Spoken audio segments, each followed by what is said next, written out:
ক্রিসমাসের দিন সন্ধ্যাবেলা তিনজনে মিলে চলে গেলাম ভেগা সার্কেল মলে অবতার 3 মুভি দেখতে।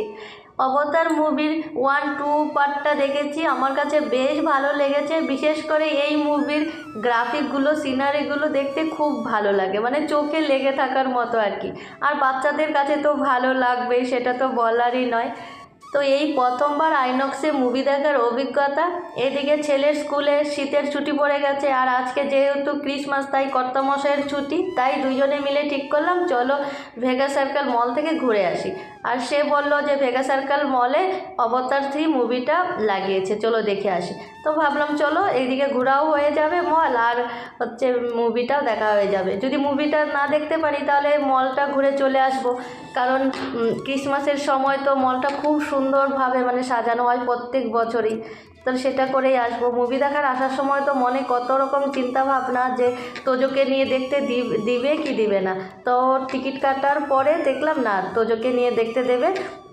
তো যাই হোক, আমাদের টিকিট কাটা হয়ে গেছে, আর এখনও আধ ঘন্টা দেরি আর কি মুভি শুরু হতে। ওই 6:40-এ শুরু হবে, তাই একটু আমরা মলটা ঘোরাঘুরি করছিলাম। আর দেখুন ভিতরটা কত সুন্দর করে সাজানো হয়েছে, প্রত্যেক বছরে এইভাবে সাজানো হয়, আর লোকে একদম ঘিচঘিচ করছে আজকে।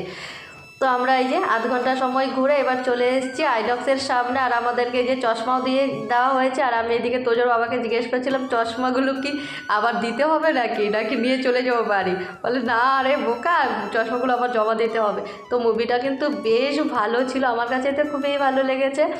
আর এখন রাত বাজে 10:30। এতক্ষণ তো ভিতরে ছিলাম, ঠান্ডাটা বোঝা যায়নি, কিন্তু বাইরে বেরোতেই এত কনকনে ঠান্ডা। আর কয়েকদিন ধরে কিন্তু ঠান্ডাটাও পড়েছে প্রচুর। তাহলে চলুন এবার বাড়ির দিকে রওনা দিই, আর ভিডিওটি এখানে শেষ করছি। আপনারা সবাই ভালো থাকবেন, সুস্থ থাকবেন, আবার আপনাদের সাথে দেখা হচ্ছে নতুন একটা ভিডিওতে। ততক্ষণের জন্য সবাইকে টাটা, বাই বাই।